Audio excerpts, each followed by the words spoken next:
Hello everyone, welcome back to my channel. My name is Josh. I'm on a mission to become financially independent, and in this channel we talk about personal finance and real estate, specifically about real estate because I am a realtor in Puerto Rico. So I wanted to talk to you about what you really need to do in order to purchase, or what you should know in order to purchase a property in Puerto Rico. I've been getting this question lately about what do I need to do? What are my first steps I need to take? And hopefully this is gonna help you, gonna give you some guidance, gonna give you some things to think about, food for thought.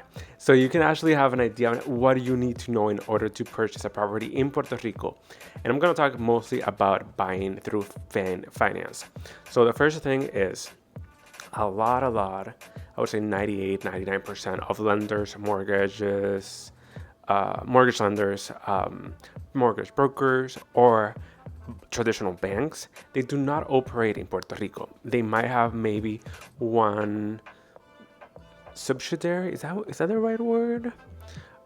They would just have maybe like a small little campus. Like I know Charles Schwab has like an office. I know PenFed has 3 or so.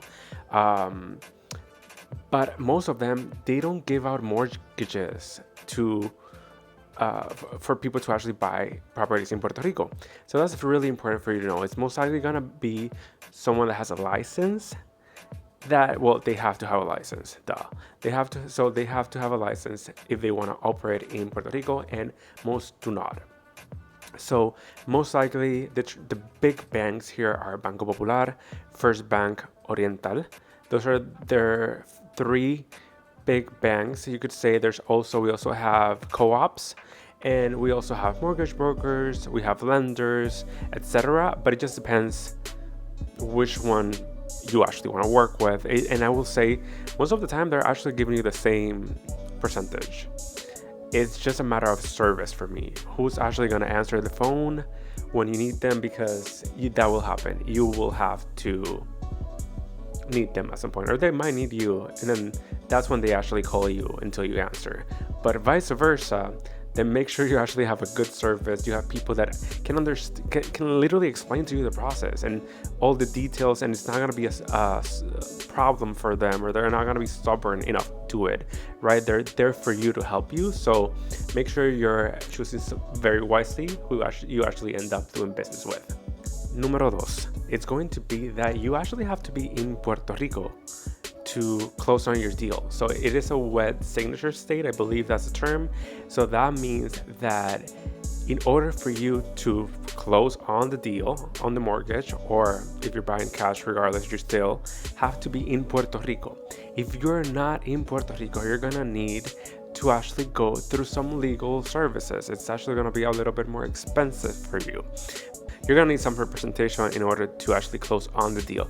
I believe in some states you can even do it online, but that's not how it works in Puerto Rico. You're gonna need a notary to actually do a power of attorney, and that can take a while. It's a very long process, and I don't want to bore you with the details, but just know that it's just easier if you fly here.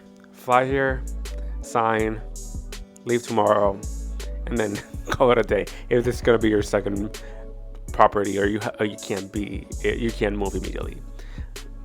Number 3 is going to be that we do have an MLS. A lot of people are often wondering why Puerto Rico's real estate is so sparse and so weird out. It's because we do have an MLS, but in order to use an MLS, which I use Stellar MLS, you have to be a realtor.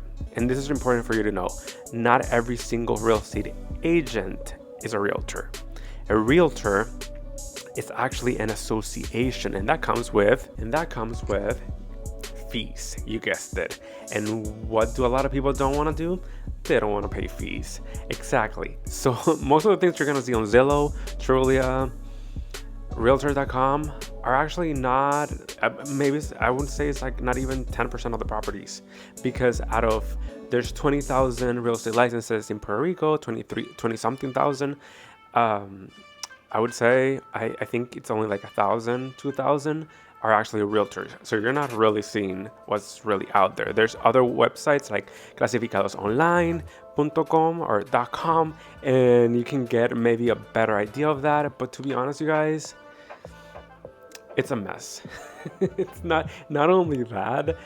I was actually talking the other day to a real estate agent, and this person tells me, "Oh, I am not a realtor, so I don't use any of the MLS."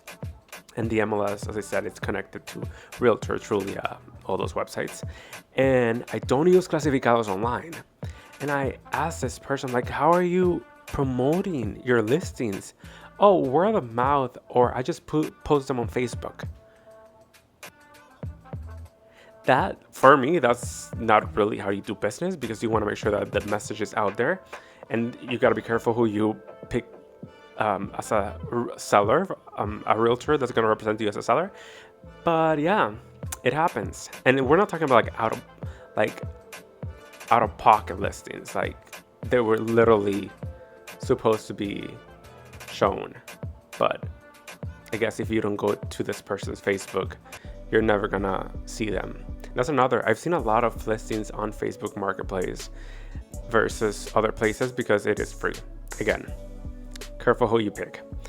And my last tip for this would be that you have to actually be in Puerto Rico, and I've said this before, to actually purchase something.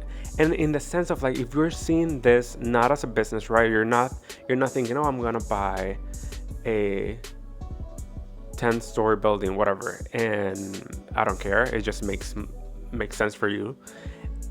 If you actually think about it as a place that you want to live here, even if it's half the time, you kind of have to be here. You kind of have to see the houses in person. It's happened also to me that people want to option properties. Options, it's how we call it, put it on their contract. It says it's opcionado, fun fact. But they want to go on their contract with a property that they've never seen in person, on a place they've never been to, or they don't know the area. Once they land to Puerto Rico, they tell me, I actually realize I don't like this area. And that's how they tell me that, yeah, I told you. You actually have to be there. You actually have to see the area. I can send you all the videos possible, but you really need to make an effort to be here if you're seeing it as somewhere that you want to live, and scout the areas for yourself, because I can tell you a million things, but it's up to you to actually make the decisions. And then my last tip of the day is that you have to be a motivated seller, or you got to be a motivated buyer. There's no in-betweens. And it's really important for you to know that, because if not, you really are going in circles. And this is pretty much with everything in your life. You're just going into circles without actually making a decision. You're wasting your time, your energy, maybe even your money, and you haven't actually decided what you want to do, if you actually want to sell, if you actually want to buy, because you're gonna have to realize that there's no perfect property. There really isn't. You can make it perfect, and that's even relatable, because maybe in the next couple of years you don't like something, or you don't like that, or whatever the reason it is, it changes. So make sure you're actually making decisions and understanding the consequences of those decisions before you make them. Up to here, I don't want to put too many details on your plate, but thank you so much for listening. Hopefully this was helpful. If you are looking to buy or sell in Puerto Rico, feel free to contact me. I would love to connect with you. My information is going to be on the description box, and hopefully I'll see you on the next video. We'll talk soon. Bye.